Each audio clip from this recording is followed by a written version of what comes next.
Shalom saudaraku yang dikasihi Tuhan Yesus. Tema kita pada hari ini, ketika keterbatasan menjadi kekuatan. Bukti historis perubahan imamat.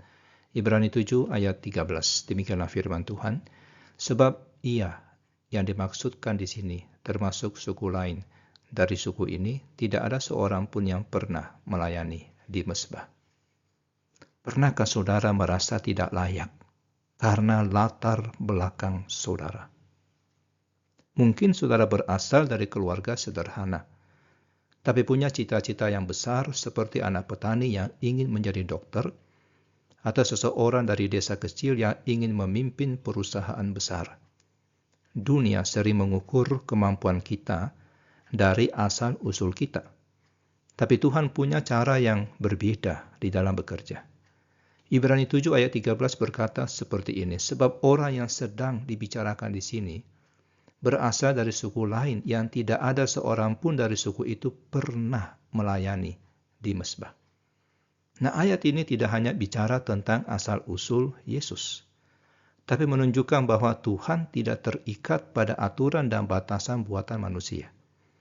Yesus berasal dari suku Yehuda, bukan dari suku Lewi seperti para imam dalam Perjanjian Lama.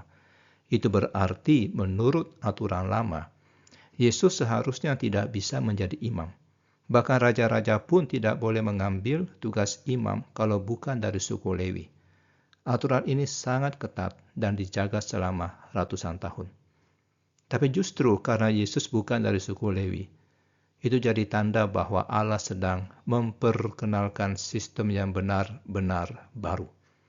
Apa yang kelihatannya seperti tidak memenuhi syarat, malah membuktikan bahwa Yesus adalah imam besar dari sistem yang berbeda, yang jauh lebih tinggi.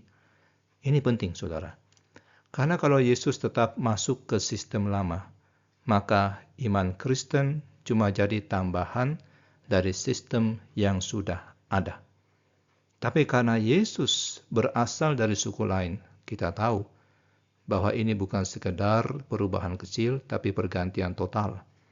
Kita tidak bisa mencampur iman Kristen dengan sistem lama. Kita harus memilih. Nah, apa artinya untuk kita pada hari ini? Kalau Yesus yang secara aturan lama tidak memenuhi syarat, bisa menjadi imam besar yang sempurna, maka kita pun tidak dibatasi oleh latar belakang kita. Meskipun kita merasa tidak cukup pintar, bukan dari keluarga terpandang atau punya masa lalu yang kelam, Tuhan tetap bisa memakai saudara dengan luar biasa, bahkan lebih hebat lagi.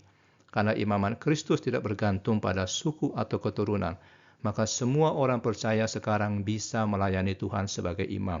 Kita semua punya akses langsung kepada Allah. Kita bisa berdoa, menyembah, dan melayani secara rohani tanpa harus berasal dari keluarga khusus. Mari kita berdoa. Bapa yang berdaulat, terima kasih karena Engkau bekerja melampaui batasan yang ditetapkan manusia. Ketika dunia melihat keterbatasan kami, Engkau melihat potensi. Seperti Tuhan Yesus yang terdiskualifikasi secara teknis, namun menjadi imam besar sempurna. Gunakan keterbatasan kami untuk kemuliaan-Mu.